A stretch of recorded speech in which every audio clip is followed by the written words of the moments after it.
जय रमला बाबा। लोगों को मार्गदर्शन सही न मिलने का दंड ये है कि वो सोचते कुछ हैं और करते कुछ हैं। जाना कहीं चाहते हैं, पहुंच कहीं जा रहे हैं।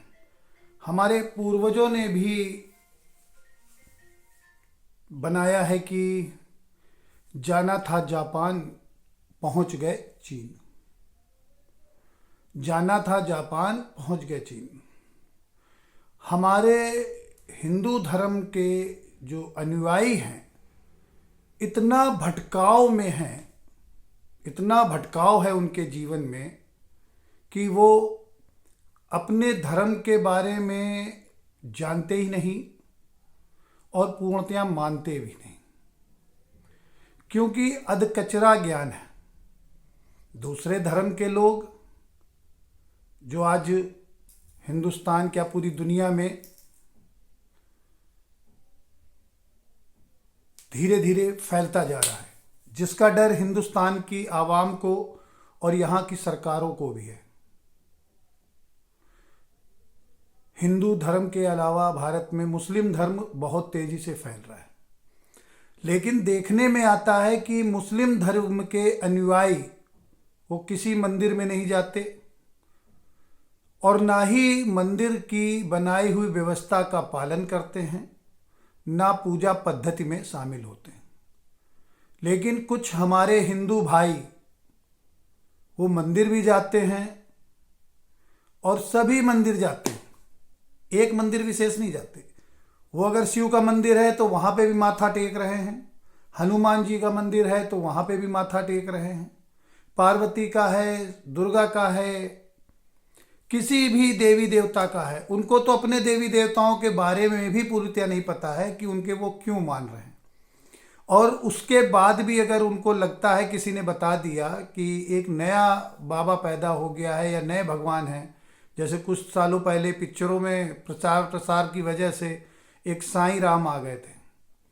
पहले साईं के भक्त थे, फिर ओम साईं भी राम हो गए।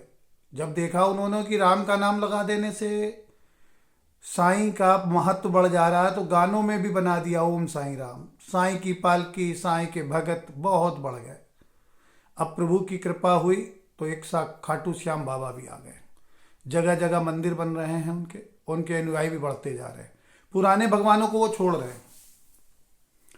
पुराने भगवान अब उनको बुरे लगने लगे हैं, क्योंकि अब उनसे उनको कोई बेनिफिट नहीं हो रहा। क्योंकि यहाँ हम बेनिफिट के हिसाब से या अपने प्रॉफिट के हिसाब से या हम अपनी आर्थिक स्थिति के अनुसार से भगवान डिसाइड करते हैं। गरीब आदमी पास के हनुमान मंदिर चला जाता है और अमीर आदमी बालाजी जाता है। गरीब आदमी पास के दुर्गा मंदिर में ही पूजा करके खुश है, अमीर आदमी वैष्णो देवी की यात्रा कर रहा है। अब जिन लोगों के पास कार बंगला गाड़ी हो गई है, वो आजकल खाटू श्याम के चक्कर बहुत लगा रहे हैं। तो देवी देवता भी हम अपनी स्थिति के अनुसार डिसाइड कर रहे हैं, लेकिन जबकि दूसरे धर्म के लोग जो हैं, चाहे सुख में हों, चाहे दुख में हों, चाहे मुसीबत में हों, चाहे परेशानी में हों, या किसी से दुखी हैं, किसी व्यक्ति से दुखी हैं, किसी परिवार से दुखी हैं, किसी समाज से भी दुखी हैं, उनका भगवान के प्रति, अपने ईश्वर के प्रति, अपने गॉड के प्रति, अपने अल्लाह के प्रति कोई बदलाव नहीं है। अमीर आदमी भी एक ही चीज जानता है, मस्जिद।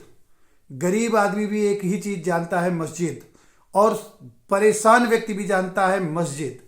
और सभी चीजों के लिए वो अल्लाह को या तो प्रशंसा देते हैं या फिर प्रशंसा देते हैं या फिर प्रशंसा देते हैं। वो कभी नहीं कहते हैं कि अल्लाह ने मेरा बुरा किया। वो कहते हैं जो भी हो रहा है उसकी मर्जी से हो रहा है, उसने अगर चाहा है तो मैं स्वर स्वीकार कर रहा हूँ। यहाँ तो अगर कुछ दिन किसी देवी देवता की पूजा करने के बाद अगर फायदा नहीं हुआ तो वो उसे चेंज कर देता है। कुछ लोग शिव की आराधना कर रहे हैं तो कुछ लोग जो है देखते हैं शिव की आराधना में फायदा नहीं हो रहा, लेकिन फलाने जो है बालाजी जाते थे, हनुमान जी की पूजा करते थे तो उनको फायदा बहुत हो रहा, तो वो शिव को छोड़ के बालाजी के पीछे लग जाता है। तो ये समस्या हिंदू धर्म में कुछ ज़्यादा ही हो गई है। तो हिंदू धर्म के लोगों के पास प्रॉब्लम यही है कि वो मानते नहीं हैं, सही नहीं मानते हैं। अब उनको सही मार्गदर्शन हमारे गुरु दिखाना चाहते हैं, लेकिन वो उनमें भी भेदभाव देखते हैं। उनको झोपड़ी में बैठा गरीब ब्राह्मण, गरीब बाबा, गरीब आचार्य, गरीब मार्गदर्शन वाले से मार्गदर्शन नहीं लेना है। उनको भी वीआईपी बाबा चाहिए। अमीरों के लिए अमीर बाबा हैं, गरीबों के लिए गरीब बाबा हैं। ज्ञान व्यान से उनको कोई लेना देना नहीं है। उनको सिर्फ ये बताने में अच्छा लगना चाहिए कि मैं फलाने गुरु का अनुयायी हूं, उनका भगत हूं, क्योंकि उनके बहुत बड़े आश्रम हैं, बड़े बड़े आश्रम हैं, बड़े बड़े वो मठाधीश हैं। तो उनके शिष्य बनने में वो गर्वान्वित महसूस करता है और उसको लगता है कि वहां से सही मार्गदर्शन मिल रहा है, जबकि उसने आज तक उस गुरु के ना चरण छुए, ना उससे व्यक्तिगत बात की, ना ही उससे और उसके विचार मिलते जुलते हैं। कि कभी गुरु ने कहा हो ये लो आशीर्वाद, हम तुम्हें आशीर्वाद देते हैं, हम तुम्हें बताते हैं कि तुम ये करो तो अच्छे बन जाओगे, बस नहीं। क्योंकि दुनिया उस बड़े गुरु के पीछे भाग रही तो आप भी भाग रहे हैं। छोटे मोटों को वो मुंह नहीं लगाते, क्योंकि हमारा स्टैंडर्ड गिरता है। क्योंकि हम छोटे बाबाओं, छोटे गुरु, छोटे आचार्यों के साथ रहेंगे तो हम भी छोटे कहलाएंगे। हम अपनी सुविधा के अनुसार गुरु चुनते हैं। अगर हम गरीब हैं तो पास वाले गुरु से काम चला लेते हैं, जैसे ही अमीर हो जाते हैं तो हम अमीर जाते हैं। जैसे जिनके पास कार है, आने जाने के साधन हैं, पैसा है, तो वो बड़े आश्रमों की ओर जाते हैं, छोटे आश्रम वो नहीं जाते। और जो गरीब महिलाएं हैं वो अपने बगल के बाबा जी से काम चला रही, जो अमीर महिलाएं हैं वो बड़े अमीर बाबाओं से काम चला रहे हैं। और इनवाइट भी वही तरीका है, छोटों को छोटे लोग बुला रहे, बड़ों को बड़े बुला रहे। यहाँ पैसों से ही गुरु, पैसों से ही भगवान और पैसों से ही डिसाइड हो रहा। हिंदू धर्म और हिंदू धर्म की मान्यता, सनातन धर्म की मान्यता से उसको कोई मतलब नहीं है। जो फेमस है, जो चल रहा है, हमें वो बाबा चाहिए। देवकी नंदन साहब की कथा अमीर लोग करा रहे हैं क्योंकि वो पैसा दे सकते हैं। जो छोटे छोटे नए आचार्य हैं, नए कथावाचक हैं, उनको गांव के लोग बुला रहे हैं, एक गांव, दो गांव वाले, वो बेचारे छोटी छोटी कथा कर रहे हैं। जबकि ज्ञान का पैमाना किसके पास है ये किसी ने नहीं जाना। अरे भाई, बैठ के दोनों तीनों लोगों के डिसाइड करो कि हमें भगवान की, हमारे अपने आदर्शों की कथा कौन बेहतर तरीके सुना रहा, उनके विचारों को हमको कहीं सही ढंग से कौन प्रेजेंट कर पा रहा, हमें ये देखना है। सही मार्गदर्शन कौन कर रहा है। आज तक लोग ये नहीं समझ पाए सनातन धर्म के, हिंदू धर्म के, कि हमें किस गुरु की पूजा करनी चाहिए, किस भगवान की आराधना करनी चाहिए और किस लिए करनी चाहिए। और धर्मों में ईसाई अगर है तो वो सिर्फ जानता है कि हमें चर्च जाना है और प्रेयर करना, अच्छी बात पे भी और बुरी बात पे भी, खुश है तो भी, दुखी है तो भी, कष्ट में है तो भी, परेशानियों में है तो भी, बहुत कुछ मिल गया है तो भी, नहीं मिला है तो भी, वो चर्च जाता है और ईश्वर से प्रार्थना करता है अच्छे दिनों की। और अच्छे दिन हैं तो कहता बने रहें, अच्छे दिन खराब ना हो। हमारे सिख भाई हैं, वो गुरुद्वारा जानते हैं और गुरुद्वारे में ही दान देते हैं, दक्षिणा देते हैं और गुरुद्वारा में सेवा भी करते हैं। और अच्छे दिन हो या बुरे दिन वो गुरुद्वारे ही जाता है और वो कहीं नहीं जाता।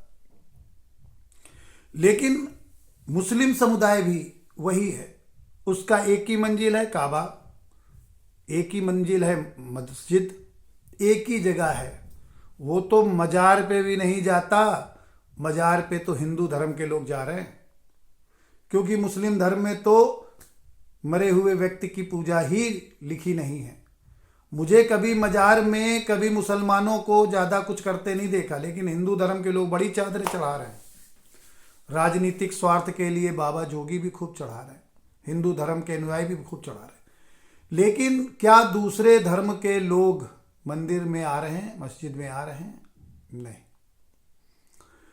यहाँ तक कि पढ़ने लिखने वाले बच्चे हनुमान जी की पूजा कर रहे हैं, और जिनको कसरत करनी है वो शिव की आराधना कर रहे हैं।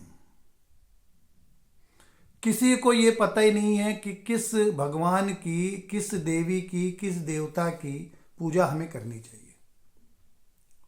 जिनको बल, बुद्धि, विवेक, ताकत, शक्ति चाहिए, उन्हें हनुमान जी की आराधना करनी चाहिए। जिन्हें शक्ति सिर्फ चाहिए दुनिया में राज करने के लिए, अपना अधिपत्य स्थापित करने के लिए, उन्हें दुर्गा की पूजा करनी चाहिए।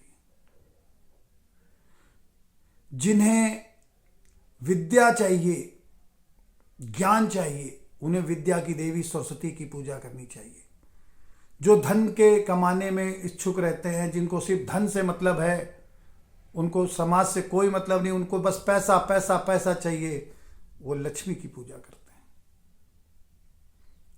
जिनको समाज में मान, सम्मान, इज्जत, पैसा, धन, दौलत सब कुछ चाहिए होता है, वो लक्ष्मी नारायण भगवान विष्णु की आराधना करते हैं। जिनको शांति चाहिए, जो समाज में शांति चाहते हैं, अपने मन में शांति चाहते हैं, समाज का भला करना चाहते हैं, पूरे देश का कल्याण करना चाहते हैं, विश्व का कल्याण करना चाहते हैं, वो भगवान गौतम बुद्ध की पूजा करते हैं। वो गौतम बुद्ध को मानते हैं, क्योंकि बुद्ध भगवान को मानने से उनके मन की शांति, तन की शांति, समाज की शांति, उनका बौद्धिक विकास और पूरे विश्व को एक ही संकल्प में, एक ही धरा में, एक ही माला में पुरोने का संकल्प होता है, वो बुद्ध की पूजा करते हैं। जिन्हें शक्ति चाहिए, जिन्हें राज करना है, जिन्हें ताकत चाहिए, अच्छा बुरा भला से मतलब नहीं है, उनको सत्ता चाहिए, अपनी जिद को पूरी करना है, अपने दुश्मन को मलिया मेट करना है, वो प्रभु श्री राम के भक्त होते हैं। आपने देखा भी होगा कि भगवान को, राम को मानने वाले एग्रेसिव मोड में रहते हैं। वो हमेशा ताकत की बात करते हैं, राज की बात करते हैं, स्थापना की बात करते हैं, एक राष्ट्र बनाने की बात करते हैं, अपने जैसा। तभी हमारे यहां देवी देवताओं को उसी तरीके से पोस्टर्ड भी किया गया है, डिजाइन भी किया गया है। मानने वालों ने उनको उनके सिस्टम के अनुसार कह सकते हैं, या उनके विचारों के अनुसार उनको प्रदर्शित भी किया है। जैसे सरस्वती माता को जो है हमें वीणा के साथ प्रस्तुत किया है कि वो ज्ञान की देवी हैं। और क्योंकि जब हम लोग देवी देवताओं के पोस्टर या देवी देवताओं को बना रहे थे या उनको मान रहे थे, उस समय शिक्षा व्यवस्था नहीं थी। शिक्षा गुरुकुल में मिलती थी, तो ज्ञान और संगीत सभी कुछ सिखाया जाता था। तो विद्या की देवी के एक हाथ में एक पुस्तक और एक हाथ में वीणा है। संगीत, विशारद और शिक्षा की बात की जाती थी। जब हम बल बुद्धि की बात करते हैं तो हनुमान जी की बात करते हैं, जिसमें उनको बलिष्ठ भी दिखाया गया है, और एक हाथ में बजाने वाला मंजीरा है तो दूसरे हाथ में गदा भी दिखाई गई है, कि वो ताकत, बल, बुद्धि और विद्या के देवता है। जब हम शिव को दिखाते हैं तो शक्ति प्रदर्शित करते हैं, क्योंकि वो महाकाल है और इस विश्व के रक्षक हैं, संरक्षक हैं। वो सभी देवताओं के देवता हैं। तो अगर देवता ताकतवर होगा तभी तो पूरे विश्व का कल्याण कर पाएगा, कमजोर नहीं कर सकता। तो उनका तांडव नृत्य भी दिखाया गया है कि अगर आपने उनके खिलाफ या उनके अधीनस्थ किसी को भी सताने की कोशिश की तो वो अपना रौद्र रूप दिखाएंगे। जब हम राम की तस्वीर प्रस्तुत करते हैं तो उनके हाथ में सदैव एक धनुष होता है और एक पीछे बाण का होता है, कि अगर वो आप उनके खिलाफ जाते हैं या उनके राज्य में उनके सिस्टम को डिस्टर्ब करते हैं तो वो अपने धनुष बाण का प्रयोग करके आपको आपके सही मार्ग पे ला देंगे। उनके रहते राज्य पे कोई भी दिक्कत नहीं हो सकती। वहीं पर और भी देवी देवता हैं, जैसे परशुराम भगवान हैं तो उनके हाथ में फरसा दिखाया जाता है। और भी है, जैसे काली हैं तो उनके हाथ में एक में तलवार होती है, तो एक मुंह में, जीवा में खून दिखाया जाता है। अपने स्वभाव के अनुसार उनको जो है प्रदर्शित किया जाता है। लेकिन विश्व कल्याण और विश्व कल्याण के देवता, जिसने पूरी दुनिया को एक सूत्र में पिराया, पूरी दुनिया में अपना परचम लहराया, क्योंकि वो शांति के मार्ग पे चले। शांति का मार्ग दुनिया का सबसे सरल और सुगम मार्ग है, जिस पर चलकर चाहे आप कितनी भी लड़ाई कर लें, कितना भी ताकत दिखा लें, एक दिन आपको दोनों को टेबल पे बैठना होता है और शांति की बात करनी होती है। तब वहां पर हमारे बुद्ध भगवान का विचार प्रस्तुत होता है कि शांति सबसे अहम किरदार है इस जीवन को जीने में। आज रूस और यूक्रेन का युद्ध चल रहा है और बीच में लोग शांति के मार्ग की बात कर रहे हैं। ईरान और इजराइल में 2 वर्षों तक युद्ध होने के बाद भी शांति के मार्ग को तलाशा गया, ना कि एक युद्ध से दूसरे देश को खत्म करके कब्जा करके राज बनाया गया। हम ताकत से किसी भी चीज को नहीं जीत सकते, शांति से जीत सकते हैं। इसलिए बुद्ध का मार्ग जो है वो शांति का मार्ग है। और जब उनको पोस्टर्ड किया जाता है तो शांत मुद्रा में बैठे हुए एकदम शांति से। आज भी लोग जब कहते हैं कि आप परेशान हैं, आप रास्ता नहीं दिख रहा, कोई मार्ग नहीं दिख रहा, तो वो कहते हैं शांति से बैठो और सोचो कि हमसे गलती कहां हुई, हम कहां भटक गए, क्या गलती कर गए जिससे हम इस स्थिति में आ गए। तो वो शांति का मार्ग दिखाने वाले महापुरुष गौतम बुद्ध। बुद्ध भगवान की जय हो। जय श्री राम, जय शंकर जी भोले।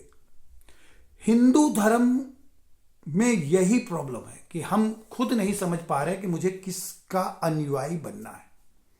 अगर जिस दिन हम ये समझ जाएंगे तो हम सही दिशा में आ जाएंगे। जैसे एक पिक्चरों में या आज कहा जाता है कि पति परमेश्वर होता है, गाना भी बना है, भला है बुरा है जैसा भी है, मेरा पति तो मेरा देवता है। अब स्त्रियों के लिए बात बताई गई, चाहे जैसा भी हो, अगर आप उसको अपना पति मानते हैं तो समाज में आपको इज्जत, मान, सम्मान सब कुछ मिलता है। लेकिन जो स्त्री चरित्रहीन हो जाती है उसको कहीं सम्मान नहीं मिलता। महफिल में चाहते तो सब लोग हैं, लेकिन उसको कोई घर नहीं ले जाना चाहता। घर में अगर सुकून से रहना है तो आपको एक का बन के रहना है, नेक बन के रहना है, मिलकर रहना है। बाबा योगी आदित्यनाथ भी यही कहते हैं, एक रहेंगे, नेक रहेंगे, बटेंगे तो कटेंगे। बिल्कुल सच बोलते हैं कि हमें बटना नहीं है। हम अगर किसी भी चीज को मानते हैं तो फिर उसी को मानो, और मानने से पहले हमें ये चीज चेक कर लेनी है कि वो अच्छा है कि बुरा है, क्या है। हमें गुरु से, अपने परिवार से, अपने समाज से राय लेनी चाहिए। एक गजल सुनी थी कि दोस्ती जब भी किसी से की जाए, दुश्मनों की भी राय ली जाए। जरूरी नहीं कि अपने लोग ही सही राय देते हैं, दुश्मन भी अच्छी राय देते हैं। बस दुश्मन भी खानदानी होना चाहिए, चलता फिरता रोड का लफंगा नहीं। लोगों ने कहा है कि दुश्मनी भी जो है खानदानी लोगों से करनी चाहिए। रोड छाप से तो बच के भैया नमस्ते कर लो, निकल लो, क्योंकि उसका कोई भरोसा नहीं, वो तो गद्दार आदमी है, कमीना आदमी है। तो हमें समझने की जरूरत है कि हम किस डिजाइन में जा रहे हैं, किस मॉडल में जा रहे हैं और हमें क्या मानना है। हमें समझना पड़ेगा कि हिंदू क्या है, मुसलमान क्या है, सिख क्या है, ईसाई क्या है। तभी कुछ लोग बातों बातों में कह देते हैं कि वो धर्म के अपने पक्के हैं, क्योंकि वो खुद कच्चा है। यहां भी बच्चा रो रहा हो तो घर वाले ही कह देते जाओ मस्जिद में फूंक दिला लो। उसको अपने मंदिर के पंडित पुजारी पे भरोसा ही नहीं है। सीधे सीधे तो अपने भगवान पे ही भरोसा नहीं, जिसकी घर में उसने ढेरों फोटो रखी हुई हैं, सुबह 7 दिया बत्ती जला रहा। और वो तो चलो कॉमन सी बात है। हम लोग तो इतने कलाकार हैं कि हर साल भगवान भी बदल देते हैं। मतलब भगवान की भी बैटरी डिस्चार्ज हो जाती है। उदाहरण के तौर पे देख लीजिए, लक्ष्मी गणेश की मूर्तियों का व्यापार बना रखा है। जिस देवता से पूरे साल हम लोग धन दौलत और सुख शांति मांगते हैं, दीपावली में उसी को बाहर का रास्ता दिखा देते हैं। हमसे बड़ा गद्दार कौन है। लेकिन मजे की बात यह है कि जब हम बाहर जिस मूर्तियों को निकालते हैं वो पॉलिस्टर की या चीनी मिट्टी या मट्टी की बनी होती है। अगर वही मूर्तियां हमने सोने की रखी हैं, लक्ष्मी जी और गणेश जी की, तो उनको साफ करके दोबारा पूजा कर लेते हैं। और सोने की है तो भैया तिजोरी में रखते हैं भगवान को।